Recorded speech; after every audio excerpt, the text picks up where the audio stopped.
Hello guys, कैसे हैं आप। माय नेम इज सी ए विवेक धर्मशी और आज हम और एक नया चैप्टर शुरू करने वाले हैं। आज का जो चैप्टर है उसका नाम है insurance claim loss of profit. Yes, इसके पहले आपने एक चैप्टर देख लिया है, insurance claim loss of stock. Yes और नो। अब insurance claim loss of stock के ही रिलेटेड है लॉस ऑफ प्रॉफिट। हमने लॉस ऑफ स्टॉक में एक बात करी थी कि जब आपके गोडाउन में, आपकी फैक्ट्री में आग लग जाती है तो ऐसे समय में जो स्टॉक की बर्बादी होती है, जो स्टॉक हमारा डैमेज हो जाता है, उसको क्लेम करने के लिए क्या स्टेप्स हैं। और हमने 4 स्टेप्स को समझा। वो 4 स्टेप्स क्या थे? स्टेप नंबर 1 था gross profit percentage. Step number 2, उसी ग्रॉस प्रॉफिट परसेंटेज को यूज कर stock on date of fire निकालना। Number 3, stock on date of fire से आपका अगर कुछ सैल्वेज वैल्यू है तो वो लेस कर देना, जिससे आपको नेट क्लेम मिलता है। और स्टेप 4 हो भी सकता है, नहीं भी हो सकता। अगर आपने अंडर इंश्योरेंस करा है और हाँ, if there is an average clause applicable, तो फिर हम एडमिसिबल क्लेम कैलकुलेट करेंगे जो 100% नेट क्लेम से कम ही होगा। क्लियर है? ये 4 स्टेप्स हमने देखे थे पिछले चैप्टर में, जिसका नाम था insurance claim loss of stock. Yes, अब हम नया चैप्टर करने वाले हैं insurance claim loss of profit. अब आप बोलोगे ये लॉस ऑफ प्रॉफिट क्या है? लॉस ऑफ प्रॉफिट जो चैप्टर है ये कौन सी चीज के बारे में बात करता है? सर, आग लग गई, स्टॉक का तो समझ में आ गया कि स्टॉक जल गया तो हमने उसका क्लेम किया। ये लॉस ऑफ प्रॉफिट क्या है? तो थोड़ा 2 मिनट समझिए। अगर आपके गोडाउन में, फैक्ट्री में, शॉप में आग लगती है, राइट, तो मुझे बताइए क्या हम अगले दिन से 24 आवर्स के अंदर अंदर क्या हम हमारा बिजनेस शुरू कर सकते हैं? नहीं, not at all. Can I से आपका पूरा स्ट्रक्चर ब्लैक हो गया होगा, आधा स्ट्रक्चर नीचे गिर गया होगा, सब तहस महस है, कुछ भी चीज ठिकाने पे नहीं है, सब ब्लैक ब्लैक हो चुका है, सब बर्बाद हो चुका है। अब आप क्या करोगे? फिर से अपने गोडाउन, अपने शॉप, अपनी फैक्ट्री, जहां पर भी आग लगी है उसको रिनोवेट करोगे, उसको सही करोगे। तो कैन आई से आग लगने के बाद एक एवरेज, एक बेसिक पकड़ के चलते हैं, 2 से 3 महीना तो आपका शॉप बंद ही रहेगा। 2 से 3 महीने तो आप उस शॉप में काम नहीं कर पाओगे, कुछ नहीं बेच पाओगे। यस और नो? तो फिर ऐसी सिचुएशन में काश अगर आग नहीं लगती और हम काम कर सकते, तो ये जो घर बैठे हैं, क्यों? क्योंकि शॉप में रिनोवेशन चल रहा है, हम वहां पर कुछ काम कर सकते, बेच सकते और पैसे कमा सकते, प्रॉफिट कमा सकते। बट ड्यू टू फायर अब आप अगले 2-3 महीने तक नहीं कमा पाओगे। तो ये जो प्रॉफिट का लॉस हो रहा है ना आपको, ये प्रॉफिट हम यहां पर क्लेम करना सीखेंगे। आई बात सबको समझ में? एवरीबडी, अगर आपको चाहिए तो मैं स्क्रीन पर आपको थोड़ा सा एक एग्जांपल से लेकर बताऊं तो भी आपको समझ में आ जाएगा। ध्यान से देखिए। अब अगर आप 2 मिनट यहां पर देखेंगे स्क्रीन पर, अच्छी तरह से आप स्क्रीन पे देखिए, तो समझ के चलिए कि 25 जुलाई 21 को आग लग गई, राइट। अब यहां से लेकर 3 मंथ्स तक तो आप 100% काम नहीं कर पाओगे। क्यों? मैंने जैसे कहा, रिनोवेशन में आपका शॉप होगा। तो ये जो 25 जुलाई से 3 मंथ्स, ये जो ड्यूरेशन है ना, अगर आग नहीं लगती तो हम इसमें कुछ कमा सकते, बट अब तो वो नहीं हो पाएगा।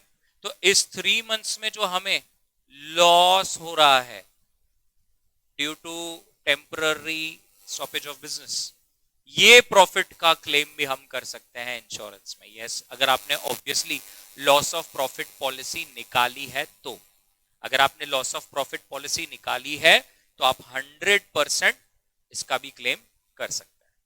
अब आप कहोगे सर, जैसे लॉस ऑफ स्टॉक में 4 स्टेप्स थे, इसमें कितने हैं? गाइस, इसमें 6 स्टेप्स हैं। There are 6 steps in this particular chapter. लेकिन ट्रस्ट मी, अगर आपने वो 6 स्टेप्स को अगले आधे घंटे में अच्छी तरह से अगर समझ लिया तो nobody can stop you from scoring in this chapter. Trust me on this. There are 6 steps. I will spend next 20 minutes, 25 minutes, half an hour only on making you understand those 6 steps. But अगर एक बार आपको steps आ गए, उसके बाद तो भाई I will not stop. आप ऐसे क्वेश्चंस करो, ट्रस्ट मी ऑन दिस। उसके बाद चैप्टर बहुत सिंपल हो जाएगा, लेकिन आपको 6 स्टेप समझने जरूरी है। क्लियर है? मैंने पिछले सेशन में भी कहा था, मैं अभी भी कह रहा हूं, ये खास video lectures is recorded for someone who is seeing this video. Yes, these lectures are specifically intentionally not recorded during my ongoing live lectures. क्योंकि बहुत बार ऐसा होता है कि लाइव क्लासेस चलते रहते हैं, उसमें हम लोग रिकॉर्ड कर लेते हैं, फिर होता क्या है, जो वीडियो लेक्चर्स परचेस करते हैं वो बच्चे कहते हैं सर वो क्लास में जो बच्चों के साथ बात हो रही है वो भी सुनने में आ रहा है, हमारा तो लिख कर हो गया लेकिन क्लास में जो बच्चे हैं वो अभी भी लिख रहे हैं, तो आप अभी भी रुके हो, जिससे सेशन जो है वो बहुत बड़े हो जाते हैं. Are you getting this? Lectures जो है वो बहुत बड़े हो जाते हैं. तो खास ये हमने फ्रेश रिकॉर्डिंग करी है specifically only for video lectures, specifically उन लोगों के लिए जो वन ऑन वन सीखना चाहते हैं, जो अपनी स्पीड के हिसाब से जाना चाहते हैं, ना कि मेरी जो लाइव क्लास है उसकी स्पीड के अनुसार. Are you getting this? तो जैसे मैंने पिछले चैप्टर्स में भी आपको कहा है, फिर से एक बार कह रहा हूं, मैं हर चैप्टर में कहता हूं, जब भी मैं कोई सम सॉल्व करूं, जहां पर भी मैं कहूं पॉज कर कर लिख लीजिए, पॉज करना है.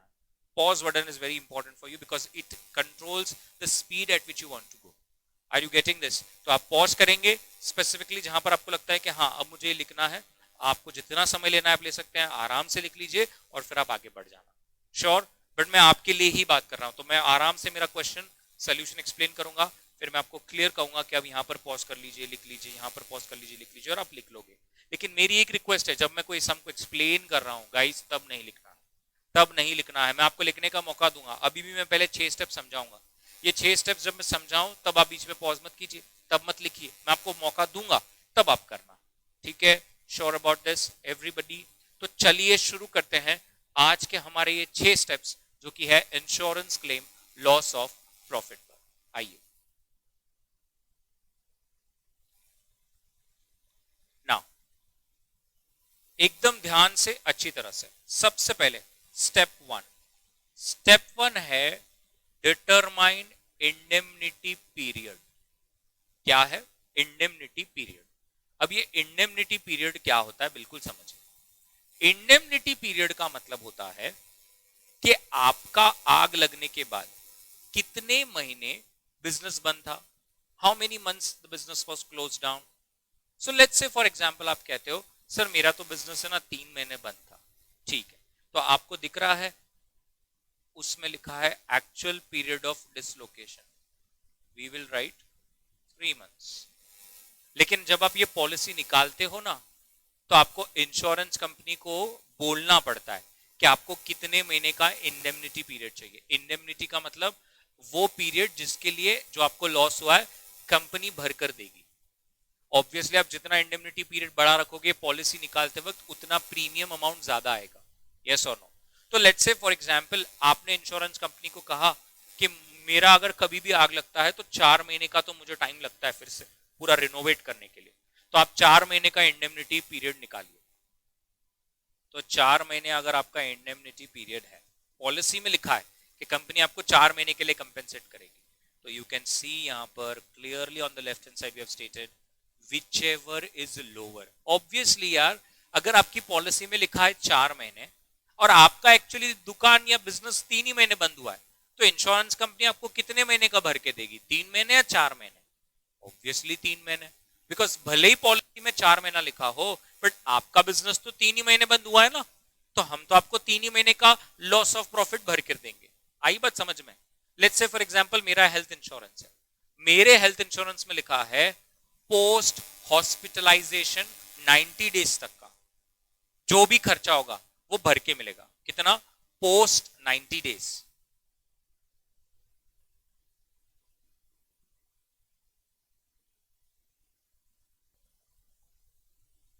So it's if my insurance company, let's say for example health insurance है और वो कहता है कि आपका पोस्ट हॉस्पिटलाइजेशन 90 डेज तक हम लोग एक्सपेंसेस जो है वो रीइंबर्स करेंगे. बट अगर समझ लीजिए पोस्ट हॉस्पिटलाइजेशन सिर्फ 30 डेज ही मेडिसिन की रिक्वायरमेंट और मेरा खर्चा हुआ है, तो ऑब्वियसली वो मुझे 30 डेज ही भर के देंगे. तो ये बात आपको एकदम क्लियर हो जानी चाहिए. सेम इज एप्लीकेबल यहाँ पर. आपकी पॉलिसी में अगर 4 मंथ्स लिखा है और आपका वैसे भी शॉप 3 ही मंथ बंद हुआ है, तो 3 मंथ्स का ही भर के देंगे. वाइस वर्सा हम उल्टा भी कर सकते हैं. समझ लीजिए कि आपकी शॉप 4 मंथ्स के लिए बंद थी, लेकिन आपके पॉलिसी में क्या लिखा था कि हम 3 मंथ्स का भर के देंगे, तो वो लोग 3 मंथ्स का ही आपको भर के देंगे, बिकॉज आपकी पॉलिसी में 3 मंथ्स लिखा था. इसीलिए आज के बाद जब भी हम सम रीड करेंगे, सम रीड कर कर सबसे पहले हम क्या करेंगे, स्टेप वन क्या रहेगा, इंडेमनिटी पीरियड। मतलब सबसे पहले हम सम शुरू होने से पहले हमेशा ये लिखेंगे कि कितना इंडेमनिटी पीरियड है, और उसका फॉर्मूला क्या है, पॉलिसी में जो अमाउंट लिखा हो या आपका actual dislocation period, which ever is lower. क्या एकदम क्लियर है? Sure about this? पक्का आपको स्टेप वन एकदम क्लियरली समझ में आ गया? Now let us proceed towards step two. अब स्टेप टू क्या कहता है, बिल्कुल बड़े ध्यान से देखें। स्टेप टू कहता है determine the GP rate. What is it saying? GP rate. What is GP rate? Gross profit rate in percentage terms. अब ये ग्रॉस प्रॉफिट कैसे निकालने का, तो पहले फॉर्मूला देख लीजिए। फॉर्मूला है net profit plus insured standing charges upon sales into 100। क्या कहा? Net profit plus insured standing charges upon turnover into 100। अब सर ये नेट प्रॉफिट तो समझ में आया कि प्रॉफिट अब वो मुझे हमें भर के दे रहे हैं। ये इंश्योर्ड स्टैंडिंग चार्जेस क्या होता है, तो ध्यान से समझिए। अब जब समझ लीजिए कि आपका बिजनेस बंद हो गया, आग लग गई और अगले 3 महीने तक आपका बिजनेस बंद हो गया, लेकिन ये तो जरूरी नहीं है ना कि बिजनेस आग लग गई और आपका बिजनेस जो है वो बंद हो गया है तो खर्चे बंद, कुछ खर्चे तो शुरू ही रहते हैं। Example salary. अब मुझे बताइए, आग लगने की वजह से अगर आपका बिजनेस बंद हो जाता है तो क्या आप सैलरी देना बंद कर देंगे? नहीं, सैलरी तो देनी ही पड़ेगी। नंबर 2, अगर आपका प्रीमाइसेस रेंट पर है और अगर आग लग जाती है 3 महीने 6 महीने आपका बिजनेस बंद हो जाता है, तो क्या लैंडलॉर्ड आपको बोलेगा हाँ हाँ कोई बात नहीं 3-6 महीने का रेंट मत दो? नहीं, रेंट तो देना ही पड़ेगा, ऑप्शन नहीं है। Number 3, bank loan. Bank loan, bank loan क्या है? स्पेसिफिकली इंटरेस्ट देना है। अब क्या अगर आपके यहाँ पे आग लग जाती है तो बैंक आपको ऐसे कहेगी अरे अरे कोई बात नहीं मत दीजिए, दया आ गई आप पर, आपके यहाँ पर आग लगी है, there is no need for you to give us interest. ऐसा होगा क्या? बिल्कुल नहीं। ये खर्चे तो शुरू ही रहने वाले हैं, आपको देना ही पड़ेगा। ऐसे खर्चों को कहते हैं स्टैंडिंग चार्जेस। अब ये खर्चे एक तो इंश्योर्ड हो सकते हैं या अनइंश्योर्ड भी हो सकते हैं। जब आप पॉलिसी निकालते हो तो आपको स्पेसिफिकली बोलना है। किसको बोलना है? इंश्योरेंस कंपनी को बोलना है। जब आप पॉलिसी निकालोगे तो वहां पर आपको स्टेट करना है कि मेरे को रेंट का इतना अमाउंट, सैलरी का इतना अमाउंट, इंटरेस्ट का इतना अमाउंट इंश्योर कराना है। तो अगर आपने कोई स्टैंडिंग चार्जेस इंश्योर्ड कराए होंगे तो वो भी आपको भरकर मिलेगा। आ रही बात समझ में? तो फॉर्मूला क्या बनता है?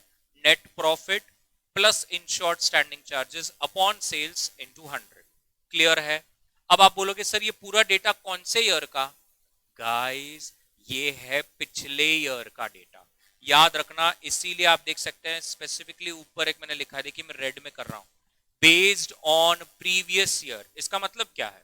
समझ लीजिए 25 जुलाई 2021, 25 जुलाई 2021 ये डेट को आग लगती है।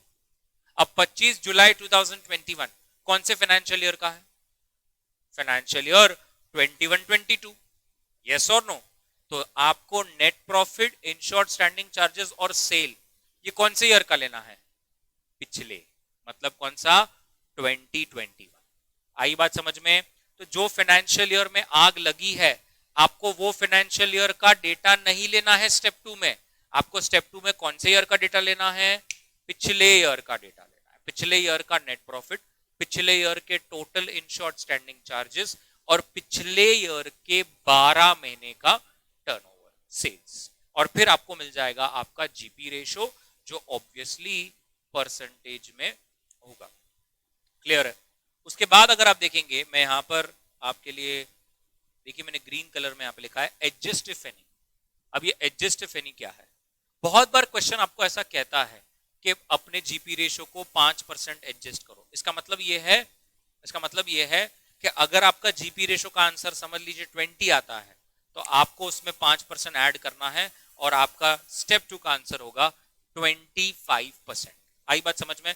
तो एडजस्टमेंट वो बोलेंगे क्वेश्चन में, अगर उन्होंने कहा कि जरूरी थोड़ी है ना कि पिछले साल अगर आपने जीपी 20% था तो करंट ईयर भी आप 20 कमा रहे होंगे, आप ज्यादा भी कमा सकते हो, कम भी कमा सकते हो, तो वो एडजस्ट करना पड़ेगा ना। तो स्टेप 2 का जो भी आंसर आएगा, क्वेश्चन ने अगर कहा उसमें इतना एडजस्ट कीजिए, तो फिर हम एडजस्ट कर देंगे, फिर हम एडजस्ट करेंगे। क्या बात समझ में आ गई सबको? एकदम क्लियर, श्योर अबाउट दिस? तो वो एडजस्ट करने के बाद जो आपका आंसर आएगा वो आपका आंसर रहेगा स्टेप 2 का। क्या स्टेप 2 सबको एकदम क्लियर हो गया? Sure about this? सच्ची सच्ची? स्टेप 2 क्या बोला मैंने? कौन से ईयर का डेटा लेंगे? पिछले साल का लेंगे। क्या लेंगे? Net profit plus standing charges. लेकिन कौन से standing charges? Insured standing charges upon क्या लेंगे? Sales into 100। तो ये पूरा का पूरा क्या लेंगे? पिछले साल का डेटा लेंगे। क्या यहां तक एकदम क्लियर है? Sure about this? आंसर कैसा आएगा? परसेंटेज में आएगा। में कुछ एडजस्टमेंट करना है क्या? करना हो भी सकता है, नहीं भी हो सकता, ये तो क्वेश्चन बताएगा, हम थोड़ी उसमें कुछ कह सकते हैं। यस और नो? नेक्स्ट, स्टेप 3 क्या है? स्टेप 3 कहता है कंप्यूट इंश्योरेबल इंटरेस्ट। अब ये इंश्योरेबल इंटरेस्ट का मतलब क्या है, मैं आपको हिंदी में कह देता हूं, आप अभी समझ जाओगे, और चाहिए तो तुरंत ब्रैकेट में लिख दीजिए। इंश्योरेबल इंटरेस्ट का मतलब इतने का पॉलिसी आपने लेना चाहिए था।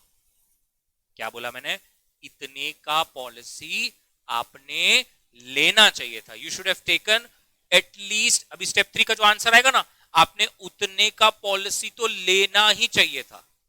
सर अगर हमने नहीं लिया होगा तो? समझो क्वेश्चन में एक्चुअल में हमें बोला कि हमने 2 लाख का पॉलिसी लिया है, और स्टेप 3 का आंसर समझ लीजिए 3 लाख आता है, मतलब हमने 3 लाख का लेना चाहिए था, बट हमने तो लिया ही 2 लाख का। तो फिर same as loss of stock, आप समझ गए होंगे, आपका एडमिसिबल क्लेम कैलकुलेट होगा नेट क्लेम को कंसिडर कर। आई बात समझ में? नेट क्लेम जो आपका आंसर आने वाला है स्टेप 6, मैंने बोला था इसमें 6 स्टेप्स है, जो 6 स्टेप का आंसर आएगा उसको एडमिसिबल, उसका एवरेज क्लॉज लेकर आपको कम क्लेम मिलेगा, बिकॉज आपको ऑब्वियसली अंडर इंश्योरेंस है। तो आप कहोगे सर जैसे लॉस ऑफ स्टॉक के अंदर हम लोग पॉलिसी अमाउंट को स्टेप 2 का जो stock on date of fire होता था उससे कंपेयर करते थे, ऐसा ही यहां पर आपको अपनी पॉलिसी अमाउंट को कौन से स्टेप के आंसर के साथ कंपेयर करना है? स्टेप 3 के। Absolutely clear. स्टेप 3 का जो आंसर होगा उसको हम पॉलिसी अमाउंट के साथ कंपेयर करेंगे और फिर चेक करेंगे क्या अंडर इंश्योरेंस है या नहीं है। अगर अंडर इंश्योरेंस रहा तो फिर हमें तो एडमिसिबल क्लेम कैलकुलेट करना पड़ेगा, और अगर अंडर इंश्योरेंस नहीं है तो टेंशन ही नहीं है, जो नेट क्लेम है वही आपका आंसर। क्या एकदम क्लियर और परफेक्ट हो गया? अब स्टेप 3 कैसे कैलकुलेट होता है ये भी देख लेंगे। स्टेप 3 कहता है annual turnover, that is turnover for 12 months preceding the date of fire. अब आप बोलोगे सर मतलब ये भी पिछले साल का है? हाँ, प्लीज फोकस। वो क्या कह रहे हैं?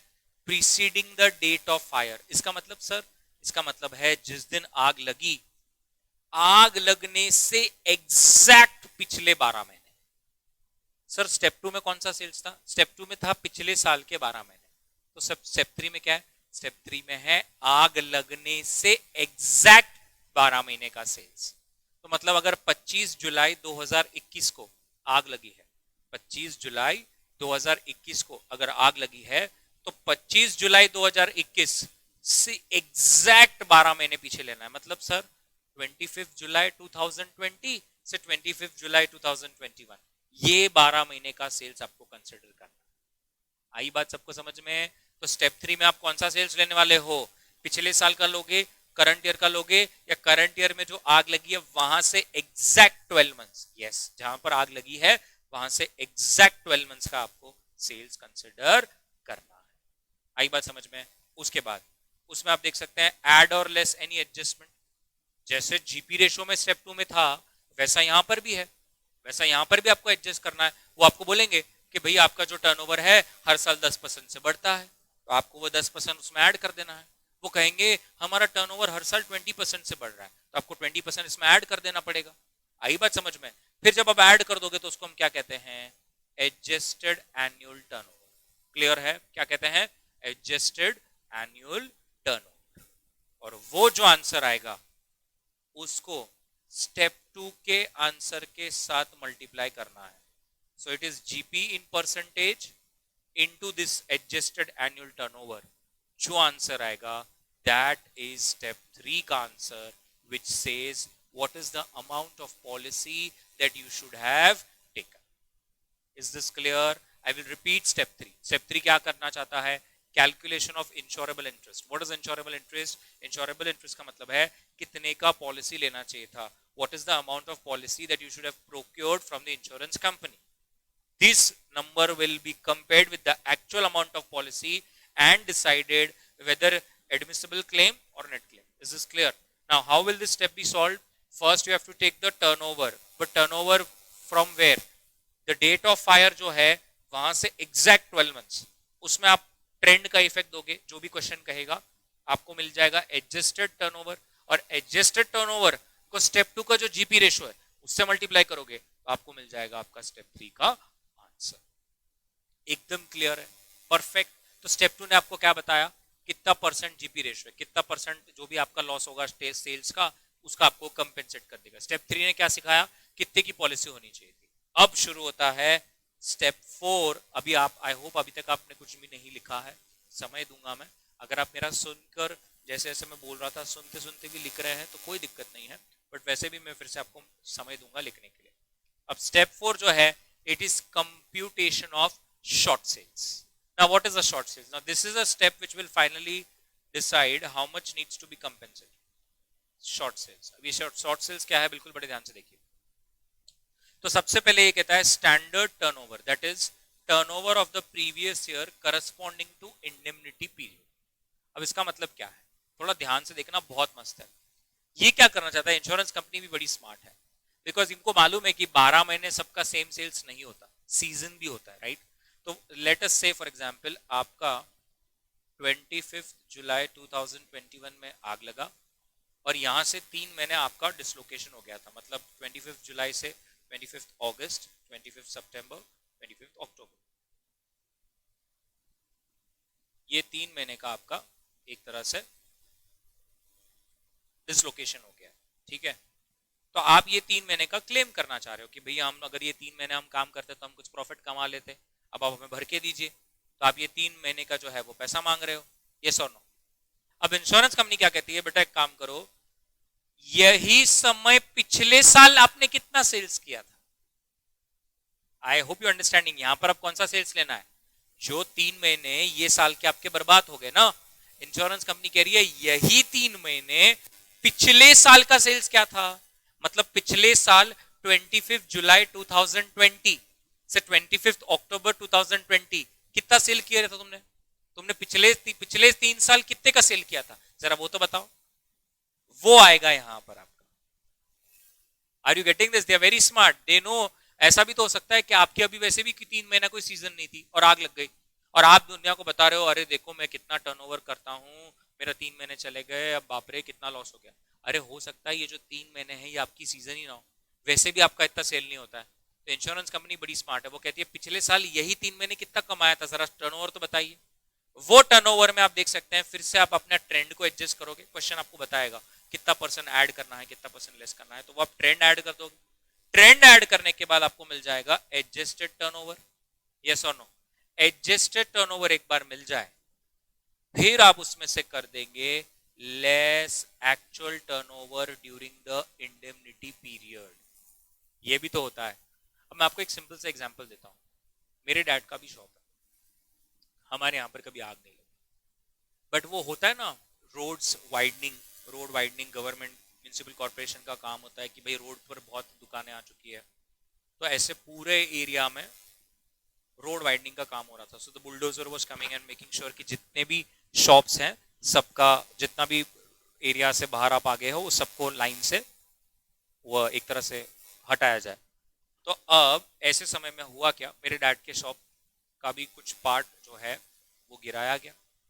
अब ऐसे समय में शॉप हम ऐसे तो ऑपरेट नहीं कर सकते थे, 2-3 महीने लगते रिनोवेशन वगैरह में. तो डैड ने क्या किया, बैक साइड लेन में ही बिजनेस का लॉस ना हो इसलिए, हमारा सीजन था तब, तो पीछे की ही लेन में हमने जल्दी से एक रेंट पे शॉप ले लिया और वहां से ऑपरेट करना शुरू किया. इसका मतलब दुनिया को ऐसा लग रहा है कि 3 महीने हम घर पे बैठे थे बिकॉज रिनोवेशन का काम चल रहा है, बट एक्चुअल में हम नहीं बैठे थे. हम लोग पीछे कुछ सेल्स कर रहे थे, पीछे की कोई दूसरे प्लेस से हम लोग सेल्स कर रहे थे. यस? तो इंश्योरेंस कंपनी को ये भी पता होता है. तो इंश्योरेंस कंपनी क्या कहती है, आपने क्या किया पीछे, अभी तो स्टेप 4 ही चल रहा है, पीछे क्या किया, पिछले साल आपने यही 3 महीने कितना कमाया था, फिर उसमें ट्रेंड को एडजस्ट कर दिया, तो एक एडजस्टेड टर्नओवर आ गया। और अब एडजस्टेड टर्नओवर में से इंश्योरेंस कंपनी कहती है बेटा हमको एड़ा मत बनाओ, आपने कंफर्म इस समय भी कुछ ना कुछ तो सेल्स किया होगा, वो लेस कर दीजिए। क्या कर दीजिए, वो लेस कर दीजिए, क्योंकि हमें मालूम है कि आपने कुछ ना कुछ किया होगा, तो वो लेस आप कर दीजिए। एंड अब जो बच जाएगा, जो सच में आपको नुकसान हुआ है, वो है आपका शॉर्ट सेल्स।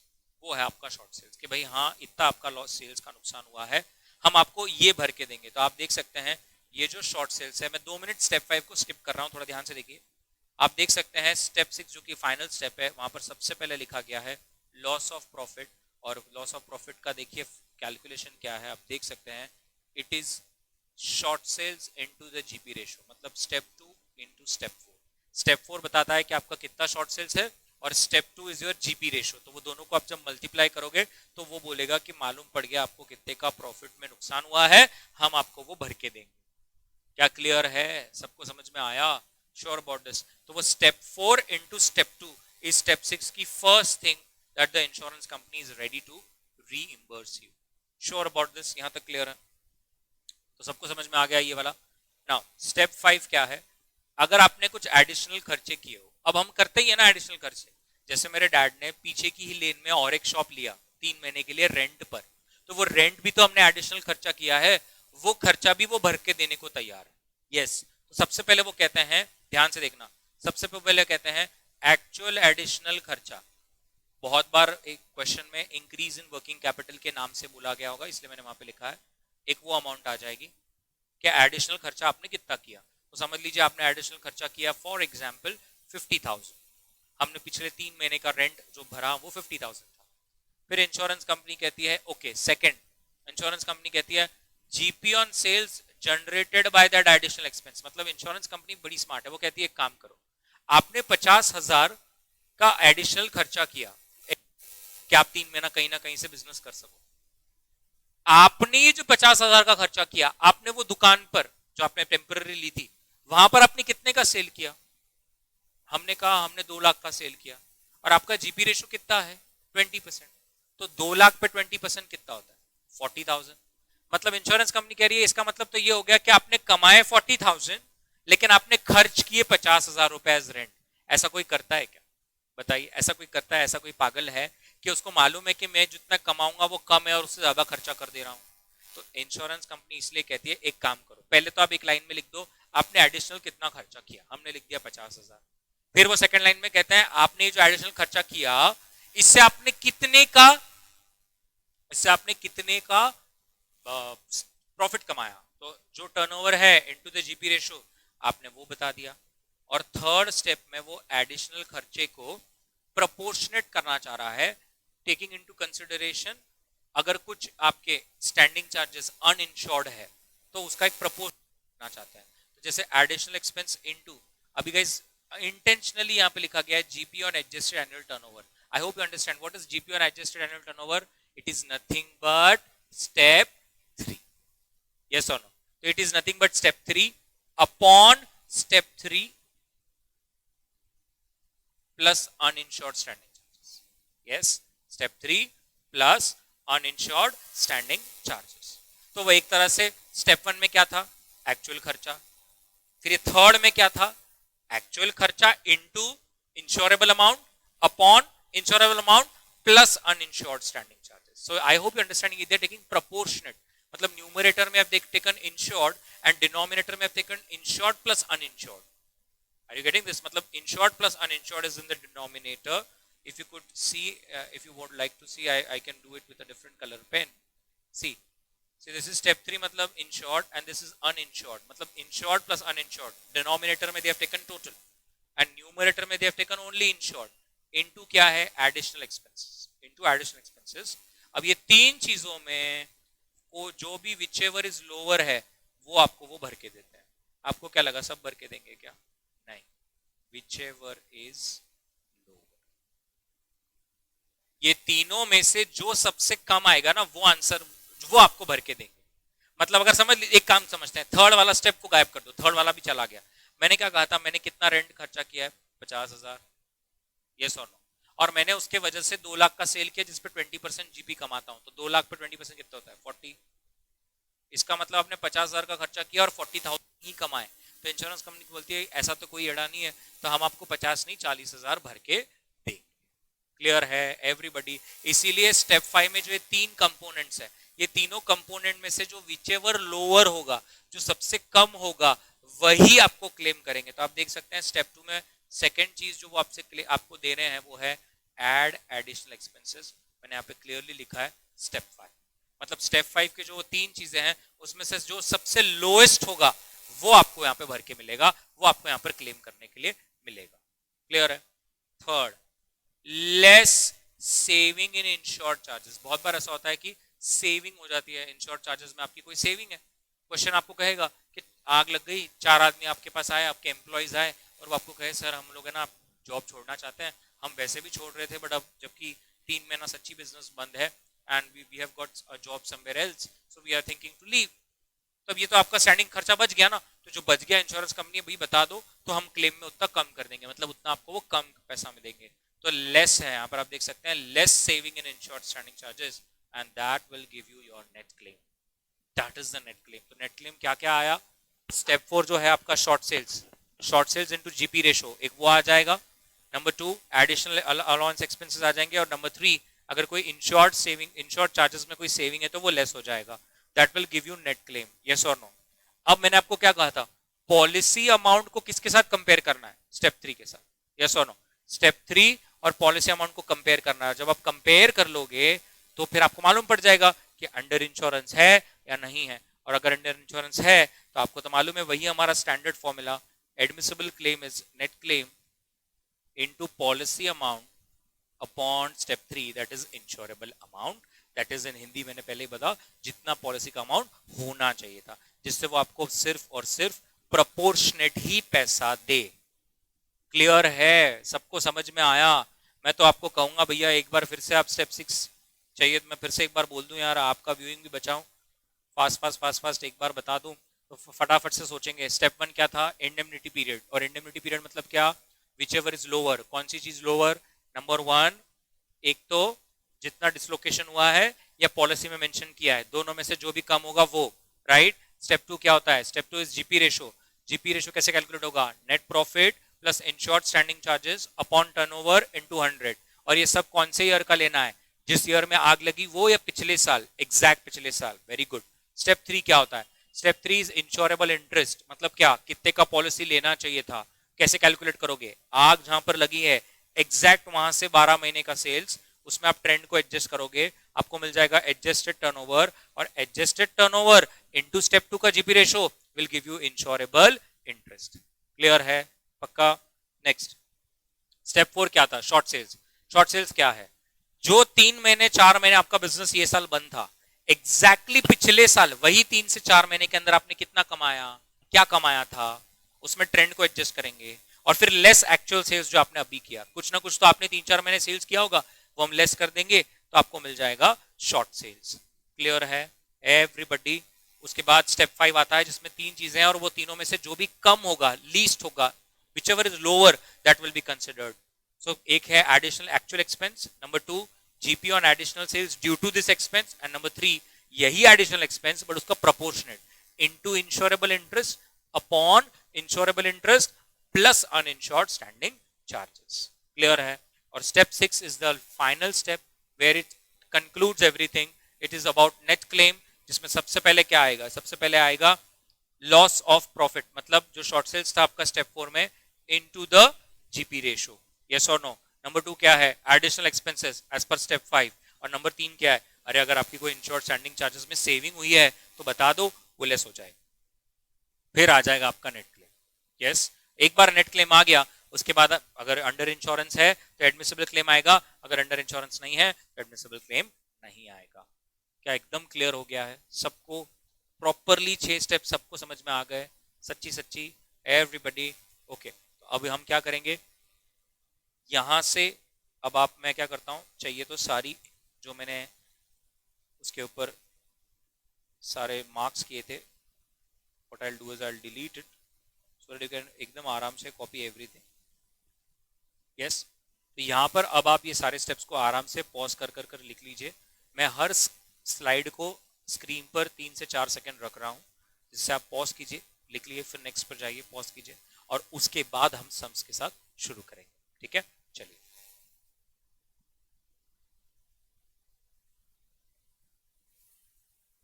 ये आपका पहला स्लाइड है। यहां पर अब आप पॉज कर कर अच्छी तरह से प्रॉपर हैंडराइटिंग में पहले 3 स्टेप्स को लिख लीजिए।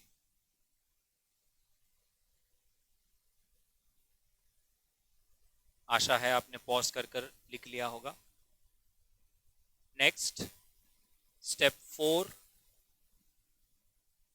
जो यहां से शुरू होता है, इसको पॉज कर कर लिख लीजिए। इसका थोड़ा सा पार्ट नेक्स्ट स्लाइड पर है, तो स्टेप 4 यहां पर खत्म नहीं होता।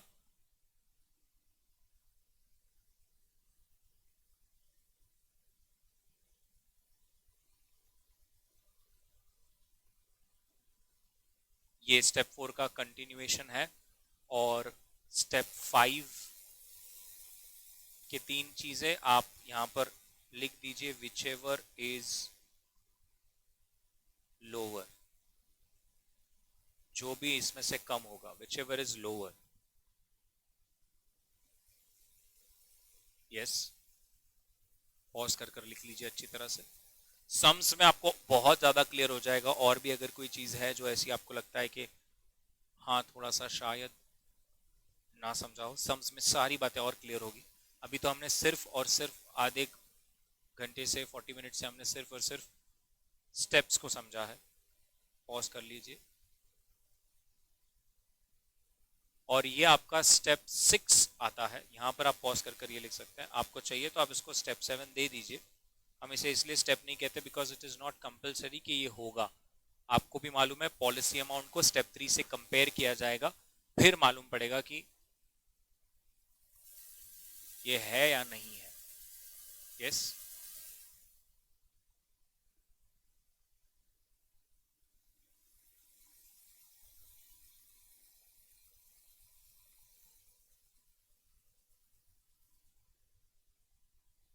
पॉज कर कर लिख लीजिए।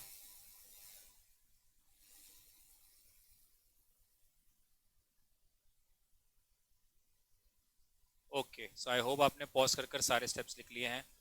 अब तो ये हमारा loss of stock loss of profit का पहला पार्ट था, जिसमें हमने सिर्फ और सिर्फ 6 स्टेप्स को एकदम अच्छी तरह से समझा। अगले वीडियो में अब हम सम्स शुरू करेंगे। सो बी प्रिपेयर्ड। अगर आप चाहते हैं तो ये जो मैंने स्टेप्स के फॉर्मेट बताया आपको, ये जो मैंने फॉर्मेट बताया है, बैक टू बैक हमें 6 से 7 फॉर्मेट्स लगेंगे। यस, आप देखेंगे बुकलेट में there are lot of questions which I have taken again and again. Past papers के क्वेश्चंस है, आरटीपी के क्वेश्चंस है, तो ये सारे क्वेश्चंस को हम लोग सॉल्व करेंगे। अगर आप चाहते हैं तो अगले वीडियो को शुरू करने से पहले ऑलरेडी ऐसे ही 6-7 फॉर्मेट्स आप बना के रख सकते हैं। ओके, फिर आपको सिर्फ नंबर्स डालने होंगे and that's it. Steps change नहीं होते। मैंने मेक श्योर किया कि सारे ही सम्स हम एकदम स्टैंडर्डाइज वे में सॉल्व करेंगे। सो अगर आप चाहते हैं तो फॉर्मेट बना लीजिए, नहीं तो जैसे जैसे हम सम करेंगे वैसे वैसे भी आप कर सकते हैं। तो अगले वीडियो में देखेंगे लॉस ऑफ प्रॉफिट के सम्स।